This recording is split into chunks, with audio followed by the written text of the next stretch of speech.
Dhanik Bharat educational institutions inter IIT JEE NEET admission open. Visakhapatnam మాజీ corporator పీతల మూర్తి యాదవ్ పై జనసేన అధిష్టానం ఆగ్రహం వ్యక్తం చేస్తోంది. మూర్తి యాదవ్ పెట్టే మీడియా సమావేశాలకు జనసేన పార్టీకి ఎలాంటి సంబంధం లేదంటూ స్పష్టం చేసింది. అధిష్టానానికి తెలియకుండా ఎలాంటి సమావేశాలు పెట్టొద్దని ఆదేశించింది. విఎంఆర్డీఏ కమిషనర్ తేజ్ భరత్ పై మూర్తి యాదవ్ అవినీతి ఆరోపణలు చేశారు. కోట్ల రూపాయలు దోచుకున్నారంటూ ఆరోపిస్తున్నారు. విఎంఆర్డీఏను దోచుకున్నారంటూ చేసినటువంటి కామెంట్స్ సంచలనమయ్యాయి. తేజ్ భరత్ పై విచారణ జరపాలంటూ మూర్తి యాదవ్ డిమాండ్ చేస్తున్నారు. ప్రభుత్వంలో ఉంటూ కీలక అధికారిపై అవినీతి ఆరోపణలు చేయడంతో జనసేన ఆగ్రహం వ్యక్తం చేస్తోంది. విఎంఆర్డీఏ కమిషనరు ఇద్దరు కలిపి వ్యవహారాలు చేస్తున్నారేమో అనుమానం వస్తా ఉంది. నా దగ్గర మరింత సమాచారం, మరిన్ని ఆధారాలు ఉన్నాయి. ఇది ప్రాథమిక సమాచారంలో భాగంగానే ప్రభుత్వం చర్యలు తీసుకోవాలి, ప్రభుత్వం కీర్తి ప్రతిష్టలు కాపాడాలి అనే ఉద్దేశంతో ముందర ఉన్నటువంటి సమాచారాన్ని మీ ముందర ఉంచాం. ఇంకా చాలా విషయాలు ఉన్నాయి వీళ్ళు చేసినవి. ఈయన సారథ్యంలో ఇంకా సంస్థకి కోట్ల రూపాయలు నష్టం కలిగించేటువంటి నిర్ణయాలు చాలా ఉన్నాయి. అవి త్వరలో వెల్లడిస్తాం. నేను ఆధారాలతో చూపిస్తాను. బిఎంఆర్డీ పిలిచిన టెండర్లు ఇవి, అంకెలు కూడా అవే చూపిస్తున్నాం. అవి కాదని చెప్పానండి. విఎంఆర్డీ కమిషనర్ నో చైర్మన్ ఎవరైనా కన్నా ఎవరైతే ఇచ్చారో, ఎవరిచ్చారో తెలియదు. చైర్మన్ ఇచ్చారా, చైర్పర్సన్ ఇచ్చారా, కమిషనర్ ఇచ్చారా తెలియదు. నేను చూపించిన టెండర్ డాక్యుమెంట్స్ విఎంఆర్డీలోనివి. ఆ విఎంఆర్డీ టెండర్ డాక్యుమెంట్స్ 2025 వరకు ఉన్నటువంటి టెండర్ విలువలే ఉన్నాయి. 2026 నుంచి ఏవైతే టెండర్ విలువ 2025 నుంచి టెండర్ విలువలు అమాంతంగా రెండింతలు మూడింతలు ఎందుకు పెరిగిపోయినాయి, కొన్ని వర్కులు కాంట్రాక్ట్లు ఎందుకు పెరగలేదు, అంచనాలు ఎందుకు పెంచేశారో చెప్పనండి. మీడియాకి, రాష్ట్ర ప్రజలు చెప్పనండి. నేను ఇప్పటి వరకు మాట్లాడింది, ఆ రోజు పీజీఆర్స్ ఇచ్చిందన్నీ కూడా లిఖిత పూర్వకంగా ఆధారాలతో ఇచ్చా. నేను మాట్లాడుతుంది కానీ, దగ్గర ఉన్నటువంటి ఆధారాలు కానీ, తప్పుడు ఆధారాలు కానీ, అసలు అటువంటి సంస్థలు కోట్ల రూపాయలు కట్టబెట్టలేదని కానీ, అమాంతంగా అంచనాలు పెంచలేదని కానీ వాళ్ళని చెప్పనండి. వాళ్ళు ఏ సెక్షన్ ఇచ్చినా రెడీ. Yes sir. ఇక విఎంఆర్డీఏ ఉడాగా ఉన్నప్పుడే డ్రోన్ వంటి వాటి సాయం లేకుండా వరదలు, వేల లేఅవుట్లను పరిశీలించి వాటిని అనుమతులైతే ఇచ్చింది.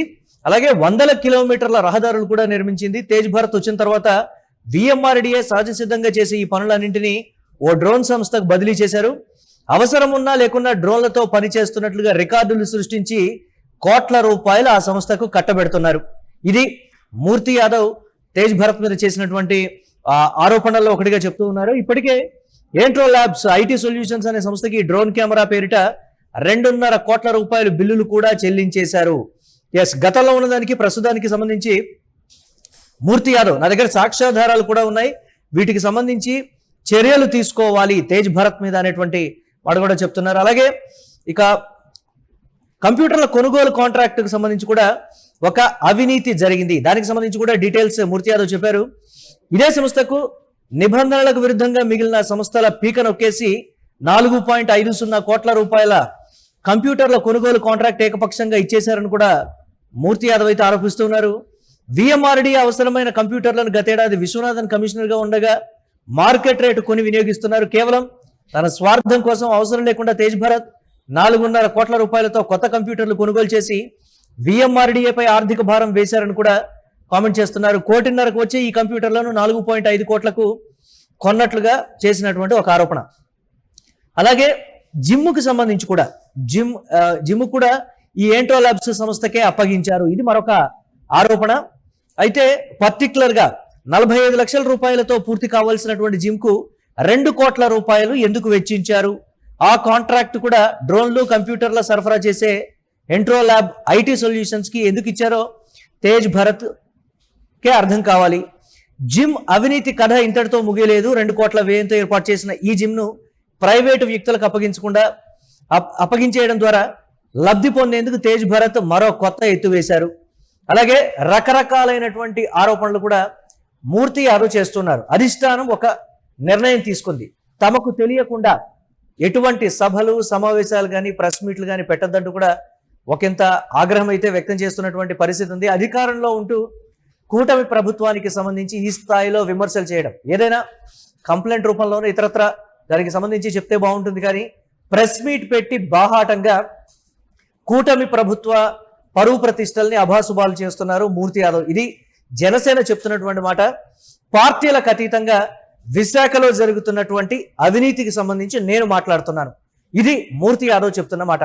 నిజంగా మూర్తి యాదవ్ ఆరోపిస్తున్నట్టుగా కొన్ని కోట్ల రూపాయలు, అంటే ఒక్కొక్క అంశానికి సంబంధించే కోట్ల రూపాయలు వెలుగు చూస్తున్నాయి అని అంటే పూర్తి స్థాయిలో ఇంకా ఎంత అవినీతి చేసుంటారు అన్ని విభాగాలకు సంబంధించి.